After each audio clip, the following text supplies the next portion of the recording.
Private, मैं तो नाम भी नहीं ले पाऊँ, शायद गलत हो जाए तो आप लोग बता दीजिएगा, याट या याच क्या कहते हैं वो, आप ये समझ लीजिए कि प्राइवेट जेट का सफ़र। देश की धरती नहीं, विदेशी धरती, जम के जलवा बिखेर रहे हैं इस समय बाबा बागेश्वर धाम। 2019 की एक तस्वीर, जो आप तस्वीर देख रहे हैं ना मेरे दाहिनी तरफ, 2019 की है, जब एक आप ये कह लीजिए कि छोटा सा टेंट लगता था, पंखा लगता था, प्लास्टिक की कुर्सी होती थी, और उसके बाद बाबा बागेश्वर अपनी जो कथाएं हम ये कह सकते हैं या जो पर्चा निकालते थे वो निकालते थे। सोचिए 2019 में उनकी परिस्थितियां ये थी कि टूटी हुई चेयर, मैं ये भी कह सकता हूँ, और या गुच्ची और यास तो बहुत दूर की बात है। 2025 में प्राइवेट याच का सफ़र चलाते हुए बढ़िया कहीं दुबई में क्रिकेट खेल रहे होते हैं, गुच्ची का चश्मा लगाए हुए हैं, स्टाइल आइकन यूथ बन चुके।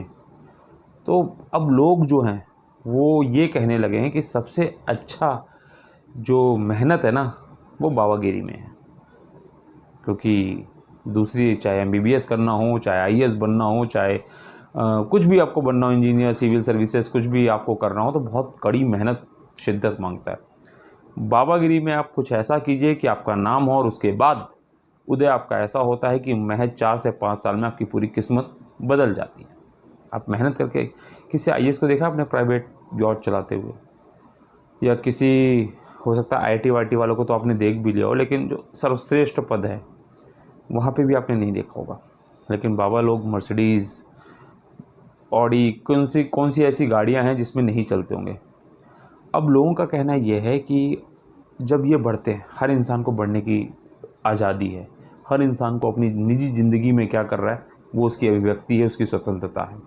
लेकिन क्या लोगों के लिए भी वो लोग ऐसा सोचते हैं? महाकुंभ में जब भगदड़ मची थी तो उस पर इन्हीं बाबा बागेश्वर धाम का एक विवादित बयान आया था। उस बयान के बाद काफ़ी कुछ हलचल भी मची, जिसके बाद उन्होंने, हम ये कह सकते हैं कि परोक्ष रूप से नहीं लेकिन अपरोक्ष रूप से कहीं ना कहीं माफ़ी मांगी। अब बाबा बागेश्वर की जो नई वीडियोस वायरल हो रही हैं ना, सवाल तो मन में कई लोगों के खड़ा होता ही है, और उसमें भी प्रबुद्ध वर्ग जो प्रोफेसर हैं, टीचर्स हैं, या जो लगातार मेहनत कर रहे हैं, वो ये कहते हैं यार हम ज़िंदगी भर मेहनत भी कर लें, बहुत बड़ा मुकाम भी हासिल कर लें, तब भी हम ये ज़िंदगी नहीं जी पाएंगे जो ये जी रहे हैं, जो 5 से 6 साल। अब लोग कह रहे हैं कि अगर पर्चा निकालने की इतनी ही बड़ी क्षमता थी तो पहलगांव, महाकुंभ, मतलब दिल्ली में जो उस पे प्लेटफॉर्म पे जो भगदड़ मची, वो लेटेस्ट एयर इंडिया का जो फ़्लाइट हादसा हुआ है वो, इन सब पे पर्चा क्यों नहीं निकाला? क्यों नहीं आम आदमियों की ज़िंदगी बचाई? क्यों नहीं एक ऐसा पर्चा निकाले कि कहीं ना कहीं थोड़ा सा भविष्य से अटकलें लगा के हम सीख पाते?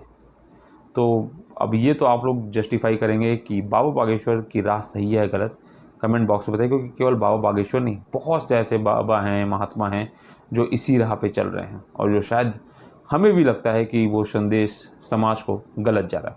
क्या आपको लगता है? कमेंट बॉक्स में ज़रूर बताइए। लेकिन साथ में ये भी कह दूँ क्लियर कि विक्रम टॉक्स किसी भी तरीके से बाबा बागेश्वर के खिलाफ़ या किसी महात्मा के खिलाफ़ नहीं है, बल्कि जो लोगों की बात है वो अपने मन से उठा रहा है।